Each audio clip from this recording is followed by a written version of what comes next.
Continuamos con el libro de Paul Johnson, Historia de los Judíos. La posibilidad de asignar fechas aproximadas a los patriarcas nos permite relacionarlos tanto con los registros arqueológicos como con los diferentes archivos escritos de la Siria y Mesopotamia de la Edad del Bronce recientemente descubiertos. Estos últimos son importantes porque posibilitan no solo confirmar, sino también explicar episodios de la historia patriarcales. Entre los hallazgos arqueológicos destaca la investigación de Catherine Kenyon de las tumbas encontradas en las márgenes de los caminos en las afueras de Jericó, que se asemejan a los sepulcros en cuevas descritas en Génesis 23 y 35, 19 al 20, y la investigación arqueológica del Negev realizada por Nelson Gluck, que reveló muchos asentamientos de tipo patriarcal en la Edad del Bronce Medio. Gluck observó que muchos de estos asentamientos fueron destruidos cierto tiempo después de 1900 a.C., lo cual confirma los episodios de destrucción que hallamos en Génesis 14. Los hallazgos de material escritos son muy considerables y sin duda invitan a la reflexión.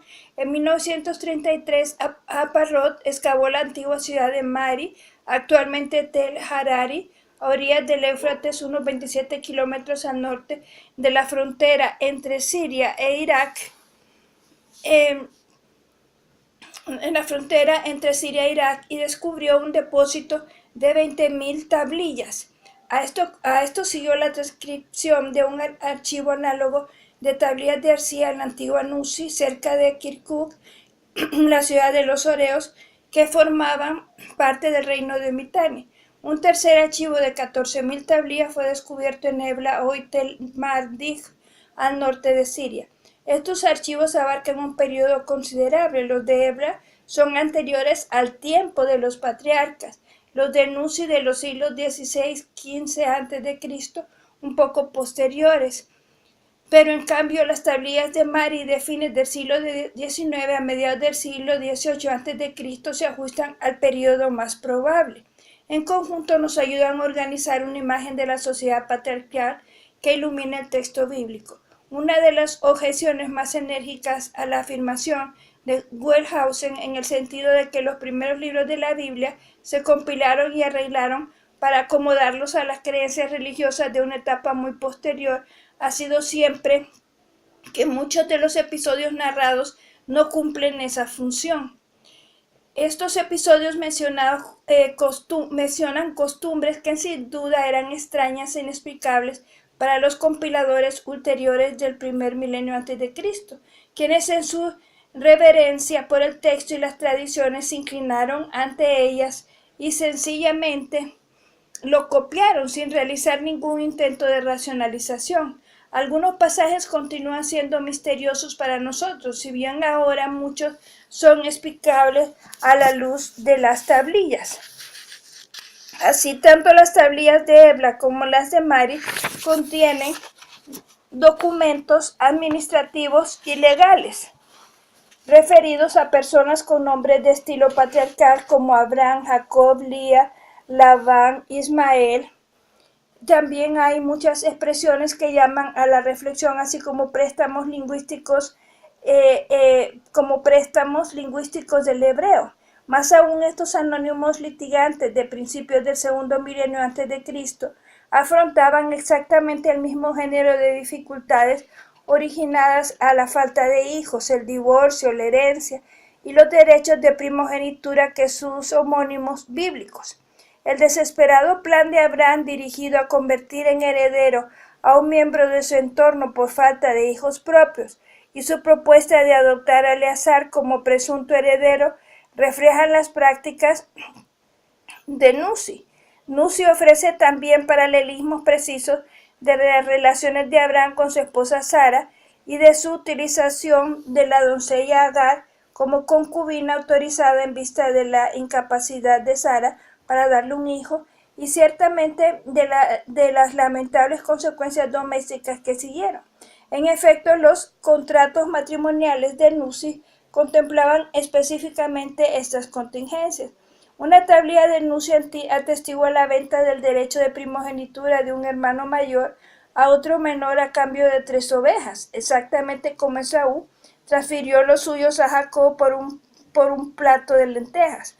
Una tablilla de Nuzi también presenta un caso de la validez del traspaso oral de la propiedad en la forma de una bendición en el hecho de muerte, lo cual ilumina la notable escena del capítulo 27 del Génesis, en que Jacob y su madre Rebeca conspiran para engañar al padre de Jacob, es decir, a Isaac, y consiguen que al morir lo designe heredero. Lo que resulta quizás más sorprendente, los archivos de Nuzi explican la desconcertante versión bíblica de las relaciones de Jacob con Labán, las cuales, según sabemos ahora, fueron un problema habitual de adopción. Labán, que no tenía heredero, adoptó a Jacob como hijo y también como yerno. Después tuvo hijos propios. Una tablilla Nuzi dice así: tablilla de adopción de Nazgui, hijo de Arsheni, adoptó a Gulo, hijo de Poieni. Cuando Nazgui fallezca, Gulo será su heredero. Si Nazgui tiene un hijo, dividirá por partes iguales con Gulo, pero el hijo de Nazgui tomará los dioses de Nazgui. Pero si no hay hijos de Nazgui, entonces Gulo tomará los dioses de Nazgui, y Nazgui ha dado a su hija Nuya como esposa a Gulo, y si Gulo toma otra esposa, renuncia a la tierra y las casas de Nazgui. Las tablillas de Nuzi demuestran que los dioses de las familias eran como títulos de propiedad, dotadas de valor legal simbólico. Ahora comprendemos que Raquel robara los terafín de Labán para corregir lo que ella consideraba una cláusula legal injusta. Las tablillas de Mari también proporcionan ejemplos del rito legal de confirmar un acuerdo sacrificando un animal, igual que Abraham confirmó su acuerdo con Dios en Génesis 15, del 9 al 10. De este modo, podemos comenzar a situar a Abraham y su descendencia en su auténtico contexto histórico. Hacia el fin del tercer milenio antes de Cristo, la sociedad civilizada se vio conmovida por las incursiones procedentes del este. Esos invasores provocaron grandes dificultades en Egipto y en el Asia poblada. La arqueología revela una quiebra absoluta de la continuidad en ciudades como Ugarit, Biblos, Megido, Jericó y la antigua Gaza, signos inequívocos de pillaje y abandono. Estos pueblos que se desplazaron de Mesopotamia hacia el Mediterráneo hablaban lenguas semíticas occidentales, entre las cuales se integra el hebreo. En las tablillas y las inscripciones mesopotámicas se menciona un grupo concreto con el ideograma sagaz como Apiru, Abiru.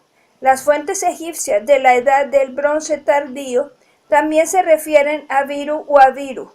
Con estos términos no se referían a los beduinos, habitantes del desierto, que ya existían entonces, pues usaban un término diferente para designarlos. Abiru fue, al parecer, un término despectivo aplicado a las gentes no urbanas, difíciles y destructivas que se desplazaban de lugar en lugar.